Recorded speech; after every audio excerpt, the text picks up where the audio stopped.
வணக்க நண்பர்களே. இந்த வீடியோவில் நம்ம ஒரு சோகமான செய்தி தான் பார்க்க போகிறோம். தொடர்ந்து சினிமா துறையில் அடுத்தடுத்து நாளுக்கு நாள் பார்த்தீங்கன்னா திரைப்பிரபலங்கள் மரணமடைந்துக்கிட்டே போகிறாங்க. இப்போது பார்த்தீங்கன்னா மீண்டும் ஒரு திரைப்பிரபலம் மரணமடைந்து போனது ஒட்டுமொத்த இந்திய சினிமா ரசிகர்களையும் இசை ரசிகர்களையும் அதிர்ச்சியடைய வைத்துள்ளது. வாங்க, அவங்க யாரு, அவங்க எதனால் இறந்து போனாங்க, என்ன காரணம்னு இப்போது வெளியாகி இருக்கிறது. அதுக்கு முன்னாடி நம்ம சேனலை ஃபஸ்ட் டைம் பார்க்குறீங்கன்னா சப்ஸ்கிரைப் பண்ணாதவங்கெல்லாம் சப்ஸ்கிரைப் பண்ணிக்கோங்க. பெல் பட்டன் சிம்பல் அமைக்கி நம்ம சேனலோட நோட்டிஃபிகேஷனை எனபிள் பண்ணிக்கோங்க. நாங்கள் போடுற வீடியோ பார்த்தீங்கன்னா உங்களுக்கு உடனுக்குடனே வந்து சேரும். சமீப காலமாகவே தொடர்ந்து திரைப்பிரபலங்கள் மரணம் அடைந்துக்கிட்டே போகிறாங்க. அது எந்த துறையாக இருந்தாலும் சரி, இசைத்துறை, சினிமா துறை, நிறைய துறையிலேருந்து, அரசியல் துறையிலேருந்து தொடர்ந்து நம்ம முக்கியமான தலைவர்களை இழந்துக்கிட்டே வரோம். இதனால் பொதுமக்களும் ரசிகர்களும் தொண்டர்களும் பார்த்திங்கன்னா மிகப்பெரிய ஒரு அதிர்ச்சியை ஏற்படுத்தியிருக்கு. இப்போது பார்த்திங்கன்னா மீண்டும் ஒரு பாடகி திடீரென மரணம் அடைந்து போன செய்தி ஒட்டுமொத்த இந்திய ரசிகர்களையும் அதிர்ச்சி அடைய வைத்துள்ளது. பிரபல பின்னணி பாடகி திடீரென காலமாக்கி போயிருக்காங்க. இசை ரசிகர்களுக்கு ரொம்பவே அதிர்ச்சியை ஏற்படுத்தியிருக்கிறது.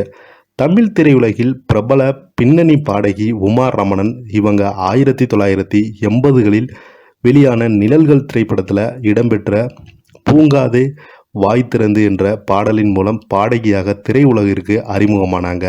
சென்னை அடையாறில் வசித்து வந்த உமா மரணமடைந்து கடந்த சில மாதங்களாகவே உடல்நலக்குறைவால் பாதிக்கப்பட்டிருந்த நிலையில் நேற்று காலமானதாக தகவல் வெளியாகியுள்ளது. அவருக்கு வயது 69. இவருடைய மரண செய்தி கேள்விப்பட்டவுடனே ஒட்டுமொத்த இசை ரசிகர்களும் ரொம்பவே அதிர்ச்சி அடைந்து போயிருக்காங்க. நிறைய முன்னணி பாடகர்கள் உமாராணியை மருத்துவமனையில் இருக்கும்போதே விசாரிச்சுட்டு வந்திருக்காங்க. நிறைய பேர் இவங்களுக்கு மருத்துவமனையில் இருக்கும் கேட்டு நேரில் போய் ஆறுதல் சொல்லிட்டு வந்திருக்காங்க. இந்த நிலையில் இவங்க உடல்நலம் தேறி வீடு திரும்புவாங்க என்று எதிர்பார்க்கப்பட்ட நிலையில் மரணமடைந்து போனது ஒட்டுமொத்த திரையுலகையும் ரசிகர்களையும் அதிர்ச்சி அடைய வைத்துள்ளது. உமா ரமணின் மறைவால் இசை ரசிகர்கள் ரொம்பவே அதிர்ச்சி அடைந்து போயிருக்காங்க. இளையராஜா இன்னிசையில் பூங்காதே தாள் உத்திரவா என்ற பாடலை தீபன் சக்கரவர்த்தியுடன் பாடியிருந்தாங்க. கேளடி கண்மணி, தூரல் நின்று போச்சு, வைதேகி காத்திருந்தாங்க, தில்லுமுள்ளு, பன்னீர் புஷ்பங்கள், முதல் வசந்தம், ஒரு கைதியின் டைரி, புதுமை பெண், தென்றலை என்னை தேடு, திருப்பாச்சி உட்பட பல திரைப்படங்களில் இவங்க பின்னணி பாடலுக்கு பாடியிருக்காங்க.